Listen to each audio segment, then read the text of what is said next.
Hello everyone and welcome to my presentation on workplace leadership, which covers how leadership affects a business and its employees' work environment. Leadership is one of the most important aspects of a successful business. We are covering leadership because it plays a pivotal role in what makes or breaks a company.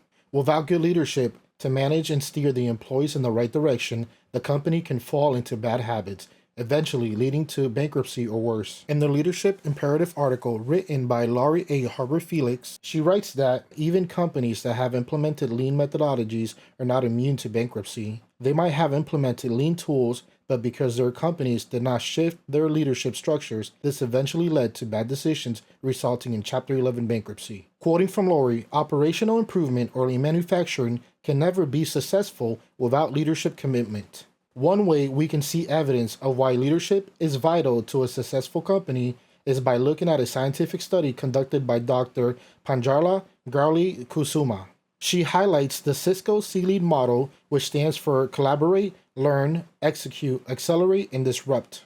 Dr. Pinjarla writes that these are the attributes a company leaders should embody to gain a competitive advantage. Here's a summary of Dr. Pinjarla's description of C-LEAD attributes. Collaboration is the leader's ability to build teams and cross boundaries, earn employee trust, and recognize their work.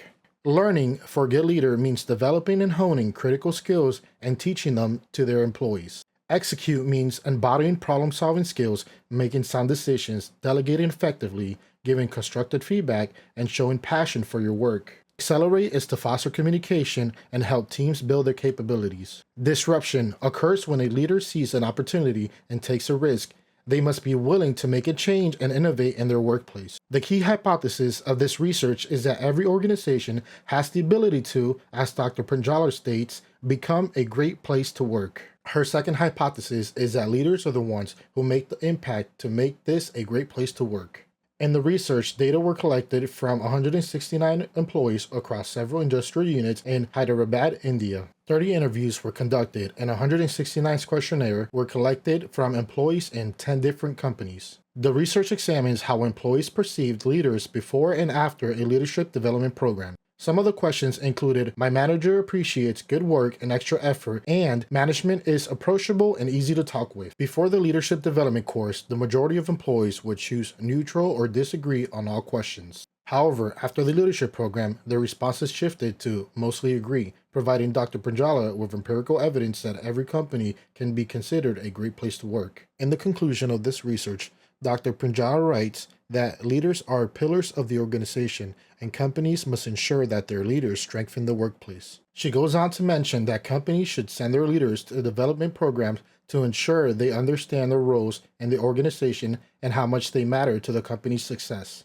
I believe that using a leadership development program will be crucial to ensuring my company's success in this growth. I will personally enroll in leadership development courses to ensure that what I teach my future leaders is accurate and ethical. Aaron Tadelbaum wrote in the article, Leadership's Impact on Building Thriving Workplace Cultures, found on the SHRM business website, that leaders set the tone for an organization's culture. From the moment I hire employees, I will instill values that align with my company's goals. Experienced leaders help create a better work environment, making my company not just a place to work, but also one where employees feel inspired to excel. When my employees are prepared to assume leadership roles, I will enroll them in leadership development courses. Eventually, I aim for my company to create its own leadership development program to better align the training with the culture I wish to foster. Deanna Foster describes the process of building a leadership course in her article, How to Create a Successful Leadership Development Program, on the Harvard Business Impact website. The 9 steps of the process include alignment, goal setting, assessment, development, executive involvement, implementation, feedback and evaluation, measuring impact, and what's next. Developing an internal course helps ensure our leaders are aligned with the company's vision and priorities. The main lesson I want to instill in my leaders, drawn from Deanna's article, is the importance of being eager to learn. My goal is to prevent my leaders from becoming complacent in what they already know